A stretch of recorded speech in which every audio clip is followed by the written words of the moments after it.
What's up, Jeeple? I'm back. In the last video, we installed frame stiffeners on this Jeep. In this one, I'm going to show you how to make and install floor pans. So let's get to it.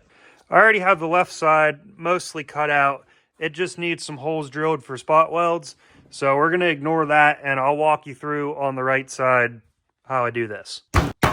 Cardboard and scissors, that's all you need to get started because we're going to do this in CAD, Cardboard Aided Design. Since 90% of my patch is going to be one big sheet of metal, we only need to worry about what's going in here, so that's what the cardboard's for. It's going to help us make a template.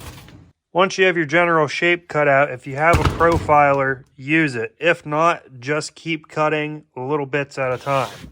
But I have one, so we're going to use it. Now we have our profile. We're going to want to trace this and cut.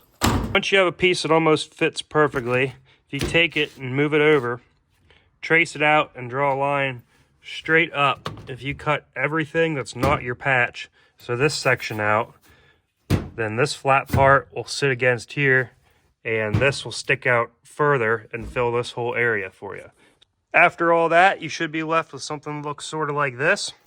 We're going to pop underneath and start tracing the frame rails.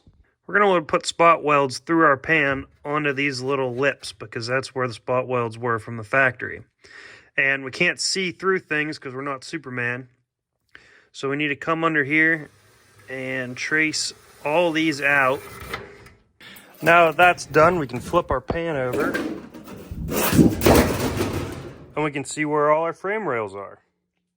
The importance of doing that is now we know that that line on this pan is the edge of our frame rail. And that lip, now that we have a tape measure out, is about 1 inch. So if we go inboard from that line about 1/2 inch and put a mark, we can drill our holes for our spot welds because now we know where we want to put them. I may have gone a little overboard with the dot drawing, but we don't need to drill every single one. Now our spot welds are laid out and we can go over to the drill press.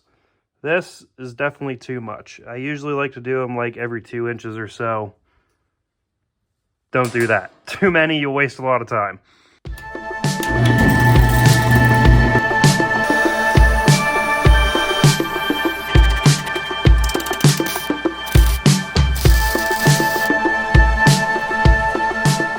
I welded a little bridge in over there. Aside from that, we're all ready to put this pan in. And that's pretty simple. We just got to plug all these holes with welds.